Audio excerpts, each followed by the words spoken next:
My name is Gina Duncan, and I'm the statewide Transgender Inclusion Director for Equality Florida. I rise in support of the Sarasota County School Board implementing policies that acknowledge and protect the rights of our LGBT students.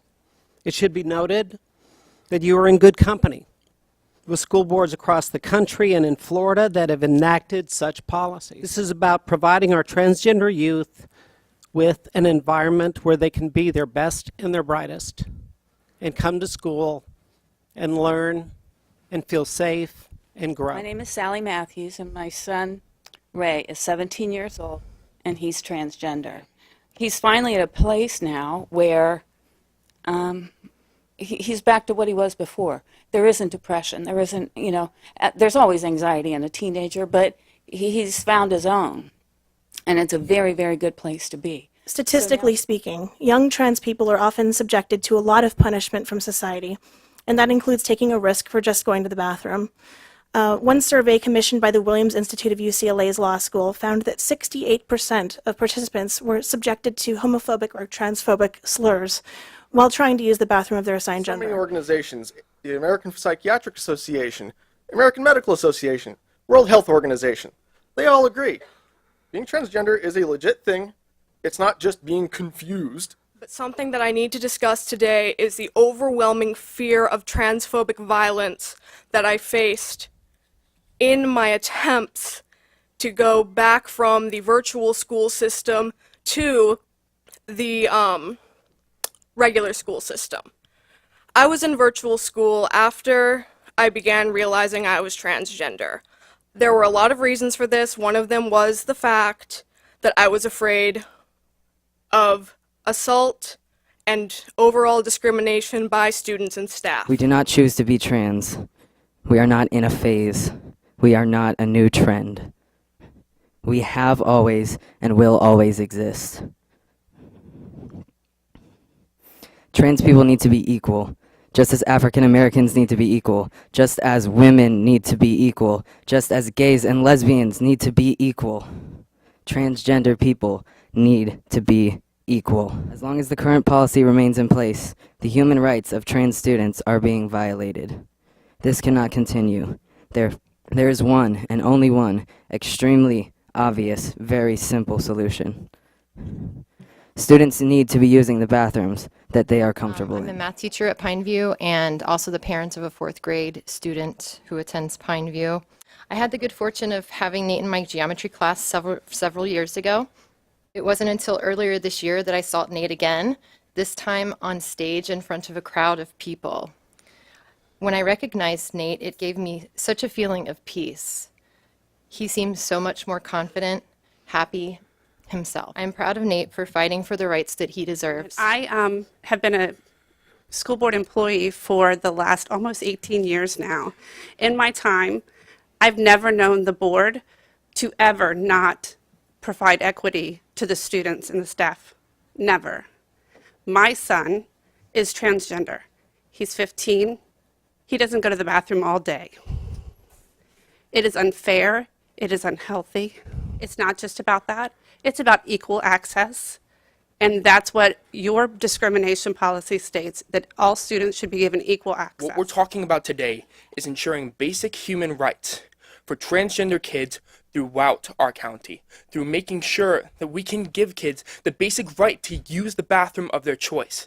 It's protected under Title IX, and it's one of the basic features of protecting gender rights and protecting LGBT rights and protecting people's rights in school. I want to live in a community where we care about our students, where we care about equal rights for each and every person.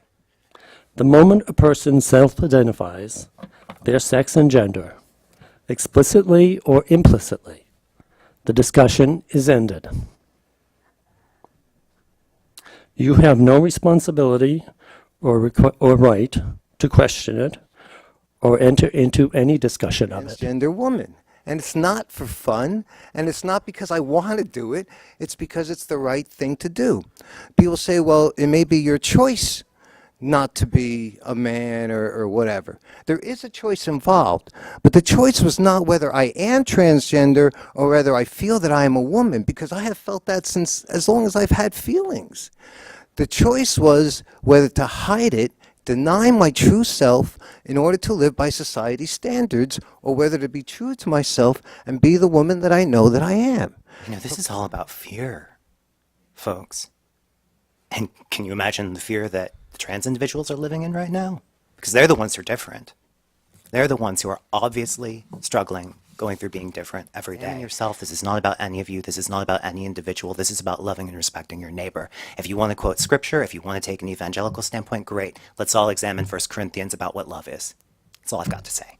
Thank you. Longer-term effects of what happens when we discriminate against trans kids. We're creating fully formed adult bigots, full of hatred and a warped sense of what is right. We create terrible statistics regarding the high murder rate of trans people. Did you know that the average life expectancy of a trans woman of color in the US today is 27 years old? We're telling everybody that discrimination against trans people is okay by denying trans kids basic rights.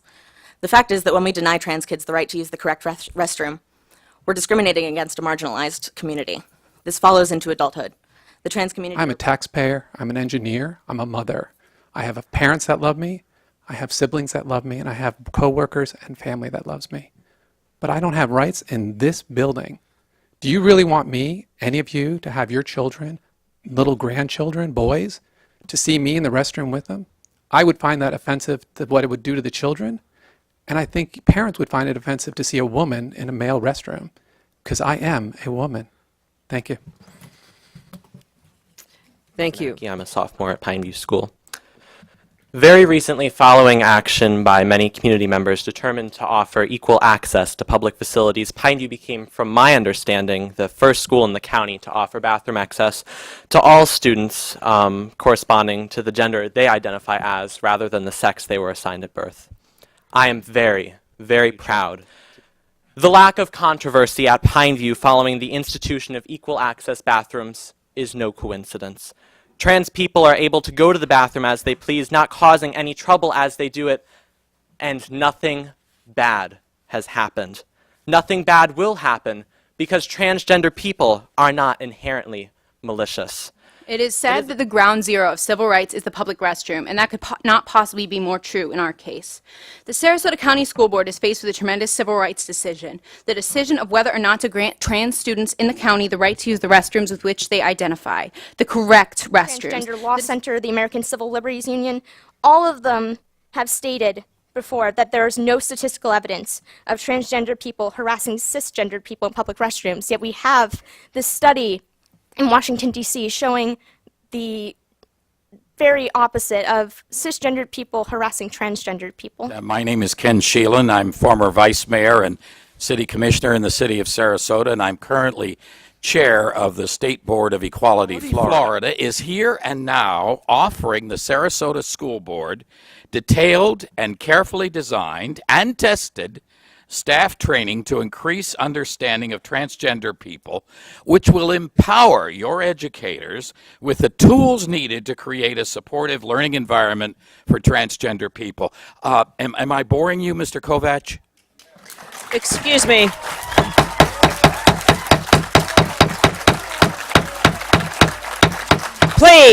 Please, and please, I ask the speakers to it's not my intent continue to bore anybody. their responses and not.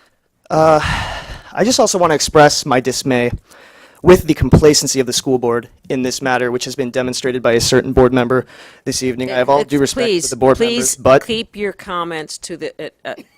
It's not politic to attack a relevant. board member, so please. The idea that transgender students should be relegated to using one restroom in a specific location, this was previously the code enforced at our school. It's detestable, and it's unnervingly similar to the separate colored and white public facilities that took place throughout the civil rights movement, which was fought long and hard to ensure that everyone had the same rights as everybody else. My name is Tristan Burns. I'm a transgender male, I'm a Catholic, and I'm also a gender therapist and a licensed mental health counselor who works exclusively with the transgender community. So I ask you to think about the importance of acceptance for our children and instill an environment where transgender and gender variant children can thrive, grow, and succeed, which is what we all want for our children. My name is Jocelyn Koo. I'm a senior at Riverview. I'm very disappointed that there was basically no action taken by the school board. regarding the recent transgender issues. A case-by-case basis is not progressive enough. We originally decided to bring the issue to the school board because of the blatant transphobia that is widely seen today in the schools and all around. For example, Nate Quinn struggled for over a year just to use the correct bathroom. He was told that because of his decision, he would have to learn to face discrimination from peers. Why was he told that he had to expect bullying? Is there any other case of bullying in which a 17-year-old student would get told that they have to get used to it?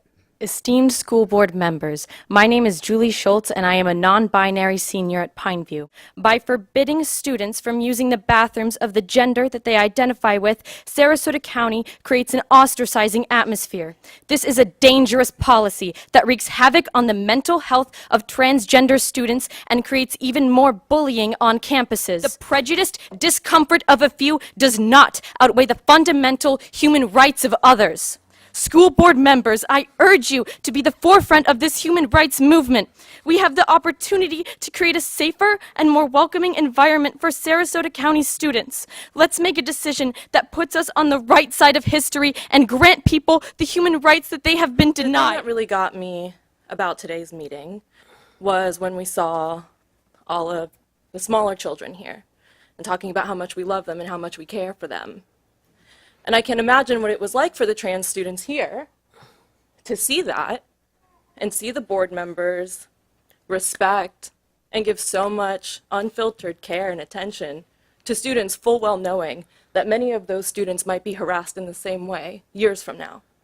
This is about acknowledging and respecting the gender identities of trans students, or more simply put, letting boys into the boys' bathroom and letting girls into the girls' bathroom. By employing a district-wide, trans-inclusive policy, we are creating a more tolerant generation and teaching our children that acceptance and tolerance is the way to go, even if it means going against the grain or the status quo. My name is Dr. Mary Davenport.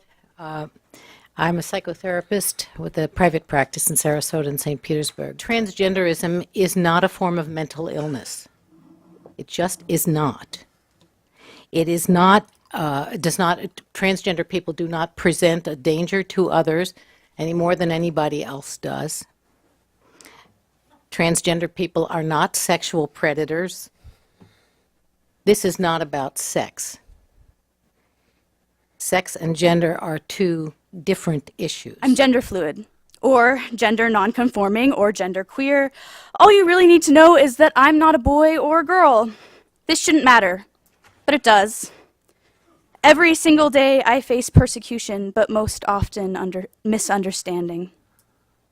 Implementing policies that accept and protect transgender students not only help transgender students, it shows every other student, teacher, and staff member that Sarasota County will not stand for discrimination and hatred. I deserve the same rights as another regardless of their religion, their opinion. I deserve the right to express myself without meeting threats in the hallways, spit at my feet, and the word faggot in my ears. And this is a result of a detrimental miseducation on trans representation. My friends deserve love and compassion and even admiration at times, just as I and any other person on this planet deserves. We deserve restroom rights just as anyone else. So I'm one of so many individuals who do not feel comfortable living a life under the gender they were assigned at birth. There was always a looming, lonely separation between me and my peers and my teachers that seemed based in my desire to be feminine, to dress and express myself in the only ways that made me feel like myself. So I pray for the grade school students who, unlike myself in grade school, know enough about gender dynamics to actually question their own gender, the gender automatically assigned to them by their community and parental figures. I pray for the ones who go to school, walk those halls, and do understand the discomfort and do take steps to embrace who they truly are. Imagine if someone came up to you and asked you, if I saw you undressed, would you look like a man or a woman to me? You'd probably be embarrassed, confused, and maybe outright insulted. And yet that same undeniably invasive question is asked of transgender boys and girls everywhere throughout Sarasota, throughout our county, and throughout America when they attempt to simply use the bathroom of their true gender. And when we do this, we allow our obsession with parts to blind us from the humanity of these students who just want to be their authentic selves. They say that patterns repeat themselves. They say that hindsight is 20/20. To that extent, I thought it might be useful to read some of the laws as they were written in our country, quoting verbatim, prior to the civil rights movement. Section 1110, toilet facilities, male. Every employer of white or Negro males shall provide for such white and Negro males reasonably accessible and separate toilet facilities. Such separate white and Negro toilet facilities shall be clearly marked to distinguish each from the other, and it shall be unlawful for any person to use any facility not designated for such person's comfort. Over 30 years ago, I attended this same Sarasota school system. I was egregiously discriminated against for using the female bathroom. I have always presented as male. I tried to compensate as a female. I could not. I was discriminated because I tried to use the female bathroom, and I'm legally female. While attending Sarasota schools, I was bullied, harassed, and I was prevented from using the female bathroom by the female students. My mother is here tonight. She saw why I did not use the restroom all day long, why I came home after 8 hours and did not use the restroom. I'm angry that every day students are bullied because as a society we're still debating their humanity. I'm eerily reminded of all the other times throughout American history for which this tale has already been told. All I'm saying is that everything I've said so far could have been said in a speech spoken by an ally for my right to use the bathroom 60 years ago. I don't see a difference. Things get very dangerous once you start chipping away at human rights, just because it's not something that you believe in. We need to respect others and provide them with the same opportunities as everyone else. And I'll tell you, I am not raising a victim. My child will not feel that if he goes to the bathroom and there is a transgender person there, that he will be abused, that there's a possibility that anything may happen. He will not believe this because I am not raising a child that will believe in prejudice and in bigotry, and he will not be afraid. Thank you. Thank you. Brittany And Gonzalez. as a citizen of the world, I have worked with refugees in camps and war zones in many different countries where for being gay or trans you can be imprisoned or executed. And genocide, ethnic cleansing, persecution, all of it starts with a group of people in a room debating the humanity of other human beings. And that's something that I think we should really be thinking about here, because that's what we're doing. We're standing here and we're deciding who's the most human, who's the most deserving of rights. And that's criminal. If you look at it from Nate's side and from the other transgendered people here, it looks like over 100 people in the community teaming up on a high schooler, which is messed up. I think that's despicable, and I think that the language that has been used today is a terrible way to act.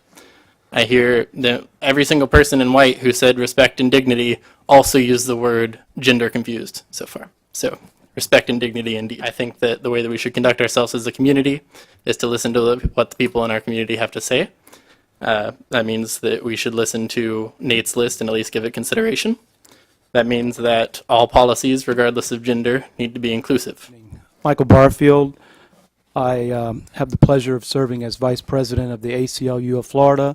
I also live here in Sarasota and have a daughter who attends Sarasota High. Our office in Miami, one of our staff attorneys, sent you a letter, a 6-page letter outlining our position on this about 3 weeks ago.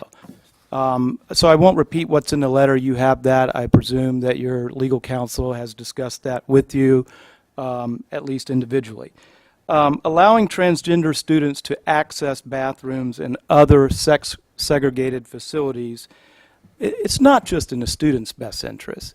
It's in compliance with federal law. We've waited 3 weeks for you to adopt a policy district-wide that will allow for transgender students to access bathrooms consistent with their gender identity. We are not going to stand for the rights of students to be bullied, rights of trans students or any student to be bullied, and we ask you to move quickly, very quickly, to adopt a district-wide policy consistent with federal law. You're not going out on a limb here. Do what Governor Dugard from South Dakota just did earlier today. vetoed the legislation that came out of the South Dakota legislature earlier, about two or 3 hours ago. So be courageous. Hello. I am a junior at Pineview School, and I'm the co-president of GSA, the Gay Straight Alliance, and the co-founder of SSS, Students Supporting Students, a mental health club at Pineview. So I kind of have a whole speech written, but I just like to address some things that I've seen during this whole process. There's just been parents having to console their children when they're crying after the words that we've heard from the people dressed in white. And I've been fortunate enough to go to a school that has a very diverse community, molding me into the loving, accepting person I pride myself into being today. But not everyone has had the opportunity. I'm sure most of these people in the white shirts have never met or had a close relationship with a gender nonconforming person before. So let me assure you, they're just like us. They mean no harm, they have feelings, they love, they care, and they also just need to go to the bathroom. And as a cis person here, I personally will never care if a gender nonconforming person comes into my bathroom. Thank you. Good evening. Thank you for the opportunity to speak. My name is Jennifer Mayer, and I'm a physician, actually a pediatrician with All Children's Hospital, Johns Hopkins Medicine. And actually for the last 20 years, I have lived right here in Sarasota. I have seen the results directly of the bigotry that exists in this incredible town. And I would beg you, if you have any doubt, I will give you my cell phone number. You can join me on any one of my calls. I will be on 24 hours on Saturday. Come join me in the hospital. Come see what happens when you make decisions that impact the community and you start to create barriers between people. And when we as a school district or as a community shame people, that lasts for many, many years. And gee, I'd like to have made my living another way than have to help people out of that. But many times people have been shamed by their churches. My personal belief, not my clinical belief, but my personal belief is that God doesn't make any junk, and that includes transgender young people and adults. That, you know, we are all lovable, and that we all have a right and need the ability to live, to be seen, and be treated by others in a manner that is consistent with many things, including our gender identity. My name's Joe Verbatai. I'm currently working with your district through AmeriCorps Vista. That's through the Department of Defense, the Corporation for National Service. Before I start, I just wanted to clear up a kind of logical fallacy I'm seeing in some of the arguments. There's been an equation of gender identity with sexuality. By the logic of a lot of what's been spoken today, there would need to be separate bathrooms for gay men being with women because they aren't attracted to the gender that's in that bathroom. If that's not something the district is willing to do, that's the logical argument. The argument being made by those in white is about sexuality, not gender. Hi, my name is Shannon Fortner. I'm the president and founder of Harvey Milk Festival. In the past, many have been killed, abused, and would prefer those that speak out against it and aren't accepting. Would they prefer that their children are those killing people and teaching them the wrong lesson, and not speaking out and providing them the knowledge of acceptance and not preaching hate? I think that there's a fine line here. It is proven that the youth can see the support, and it is important for us to support them and to give them a platform to be who they are and allow us to accept them for their choices. Thank you.